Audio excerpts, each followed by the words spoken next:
I came to this city 10 years ago, and it was gray, windy, and cold. Somehow, I fell in love with the city. It became part of me. My dad wanted me and my brother actually, to live in another country.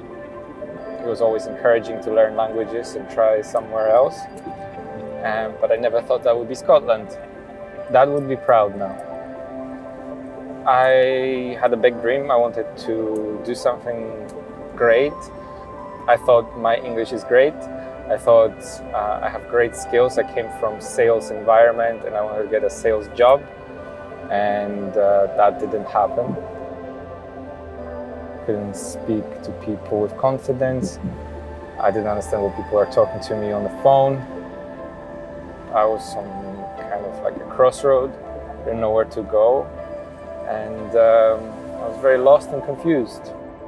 You cannot connect the dots looking forwards, and that happened to me. If I was to look forwards to 10 years later, like now, I would not know what is going to happen and what I want. But if you look back, you can clearly see those things were connected. You can totally connect those dots.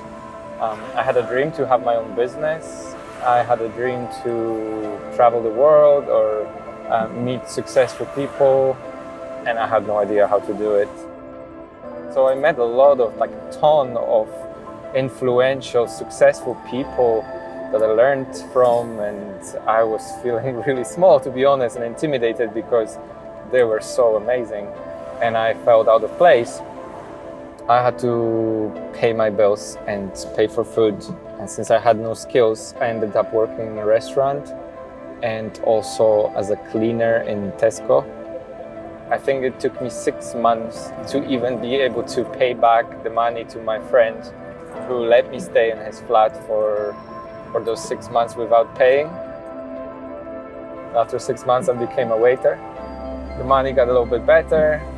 Since I was working in restaurants, I met a lot of people and, hospitality, wine, great food, lots of people, great vibe, music and everything. So I kind of got into a company of people who are drinking a lot, smoking a lot, partying a lot, and experiencing life a lot, okay?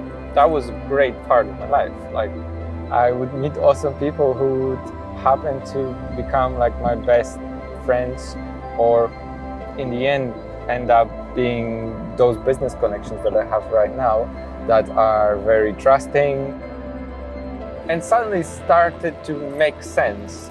Like, all things started to kind of take shape.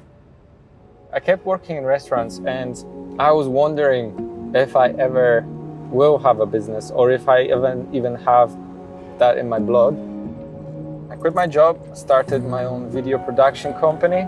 I realized that I have a hidden talent and I can make other people feel comfortable in front of the camera because of this empathy and those people skills.